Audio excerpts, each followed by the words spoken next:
We are making this video for a project on the topic of mobility and migration, and it includes two interviews.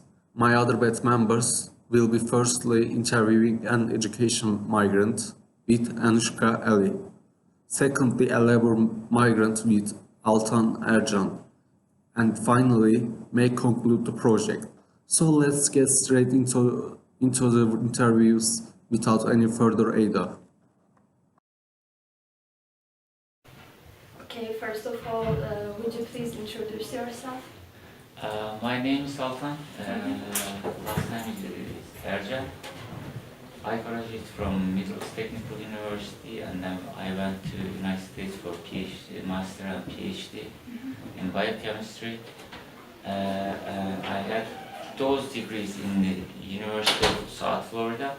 From there, I moved to for Oklahoma for postdoc training about glycosylation, biochemistry of sugar, and then after 3 years, I decided to move somewhere else, and then I ended up in the Harvard University. I stayed like 8 years and make research about rheumatoid arthritis and autoimmune disease.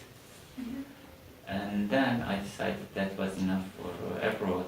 I came back home. Okay. Okay, there is a tale or motivation behind every decision to migrate, and what was yours? Curiosity.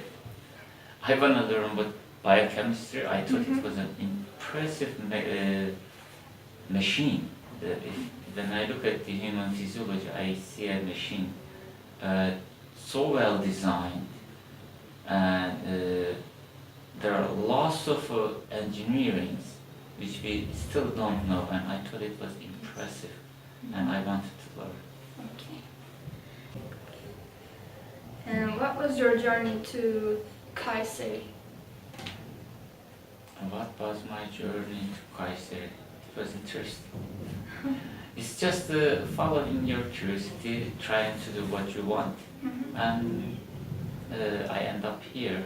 Decided I will do a research in here, and I thought the environment is very close to settings in United States in universities. So that was one of the main reasons I came here. And what was the most difficult part about living? Generally, I don't think like that. I look at what I want to do.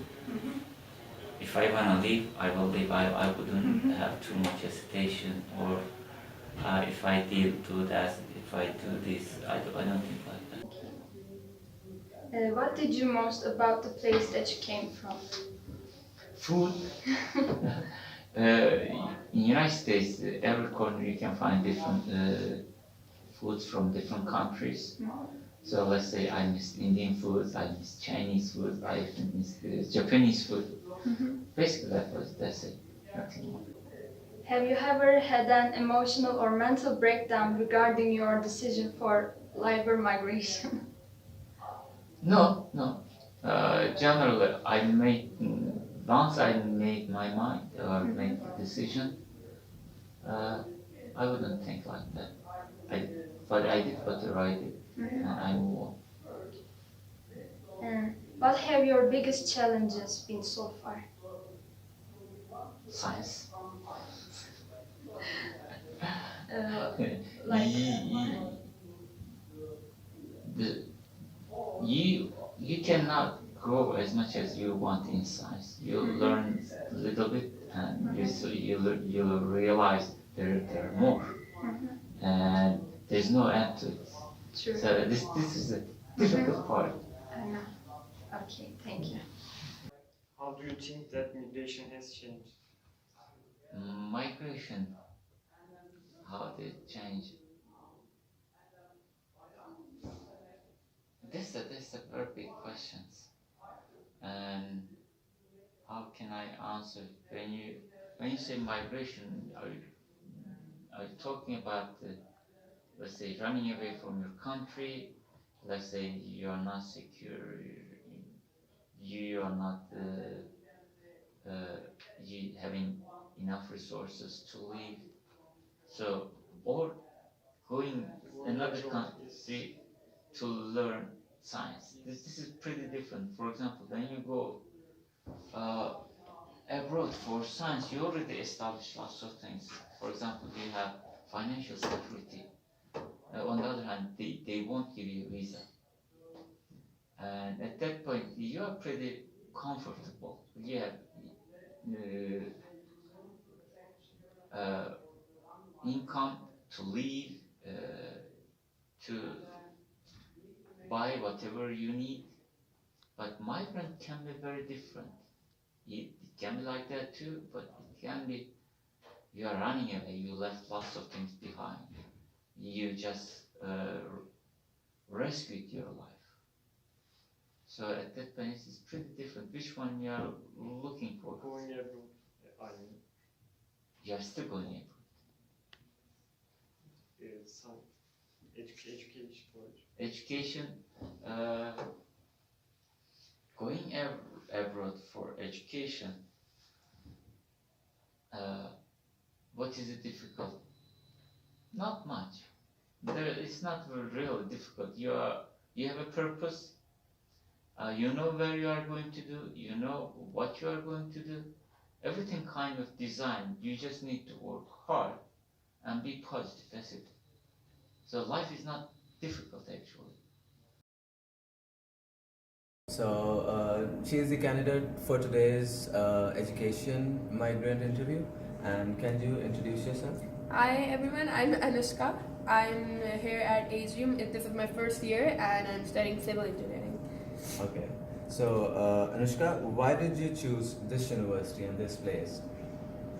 Mainly because out of all the international universities I had listed down, this one was the most economical one, and also because when I was researching about AJU, I heard it was a third generation university, and that was something that I heard for the first time, and I really wanted to explore this path. Okay. And who was most helpful with you getting settled here when you first Oh, arrived? my seniors. Because I think the international office organized this orientation program for us, and our seniors volunteered, like from second year, third year, who themselves were facing problems, so they just wanted to ease our process into settling in. So mainly the by name Yusuf, Ahmad, Mohit, Sue, Ikram, and yeah, they organized everything for us. They made our transition into this country really easy. Okay, great. And what do you miss about your home country the most? Oh, my food. I really miss the food back home. That's it. Oh, just the food. That's it. Full stop. Okay, okay. And do you recall any memories when you felt unwelcome or welcome when you first came? Fortunately, I never felt unwelcome as of yet. Welcomed every single time. Welcomed by the international office. Like their office is always open for us. Yaqub and Charlotte especially. You welcomed by the students, the seniors, and even outside of the university. Everyone is welcoming. The locals over here and the place we live. Yeah. And then, what obstacles do you think you are facing right now in your path? I think the only obstacle right now I can think of is the language barrier. Like, it gets really, not inside the university, but outside it gets really hard to talk to people. And even in university, sometimes the professor likes to give the lecture in Turkish, and I do not understand that. And yeah, I really wish I knew Turkish to understand everything. Same. And do you think that the teachers over here are enoughly equipped? Are they adequately equipped to handle international students? Yes, because first of all, the international student count is really less. Like in one class, I think only 5, 6 international students would be sitting. As far as English is concerned, everyone speaks perfect English. Their knowledge is great. They have a strong hold on their subject. I don't feel like it's any different from the country, from the professors back in my home country. I come from Pakistan, so it's the same. Okay, and any suggestions for the improvement of this university? Definitely the food in the canteen. The serving sizes are not serving sizes for one person. They need to improve that. They need to improve their food variety. And what else? Maybe about the transport, because you know every university should have a transportation system for the students, even for the not just for the international students, even for the local students. You know, what if someone is living 1 hour away? So yeah. Okay, so the food And and the the- transport, Yeah, I think yeah. like off-campus transport. Yep, Okay. pick and drop. Okay. And one thing that you would love to bring along with you from your home country. My mom, I would love to bring her because she's all in one. I would want to say my family, but no, it's okay. If I just had to bring one thing, then it would be my mom. Okay. And if you knew someone who was planning to come to this university and this city, what would you tell them to expect to know before coming? I would want them to know about the weather changes over here because you cannot be sure when it's gonna rain, when it's gonna be windy. So just be fully equipped, like mentally prepared, because of Pakistan overall is a really hot country. You do not expect such kind of weather changes there. Know about the language barrier because yeah, they need to know that they don't know English. The Turkish people do not communicate in English. Thirdly, they need to know about the food. If you're not happy with Turkish food, you need to bring food from your own home country. And I know a lot of my seniors do that. And also, you need to be fully equipped for walking all the time. If you're not gonna live in the dorms, or if you just wanna walk, you need to be fully equipped because there won't be a car service for you that's gonna drop you from one door to another. You need to climb trams. You need to get on buses and everything. So yeah, I think those 4 things. Okay. So the weather, the food, Yeah, the language, and and the walking. the transport. The Ah. transport for this city. Okay. Okay. And overall, how do you think your experience is going? Like, how good is your experience going right now? Amazing. Like even after all the workload, even after every Sunday and Saturday being filled with midterms, it's amazing. Like experience in an international country or experience out of your hometown, it's amazing. It's amazing. Great, great. I'm glad to hear that. And lastly, is there anything you would like to add that has not been asked? Nothing at all. I just you know, maybe Still getting used to this experience. Still in the process. Yeah, only 2 months here, so Yeah. yeah. it's- Okay, okay. Thank you. Thank you for your interview. My name is Ali Hamid Siddiq, and this was our education migrant interview. Thank you. So as you can see from our last interviews that everyone's migration process is unique and some of the migrants migrate for the first time in their life and some voluntarily migrate to find better educational or working opportunities. We can say that every migrant has their own obstacles and hardships and ways to overcome them, hence enhancing their personalities and perspectives. So everyone should experience migration in a positive manner and hope for the best. Thank you so much for your listening and giving us your time.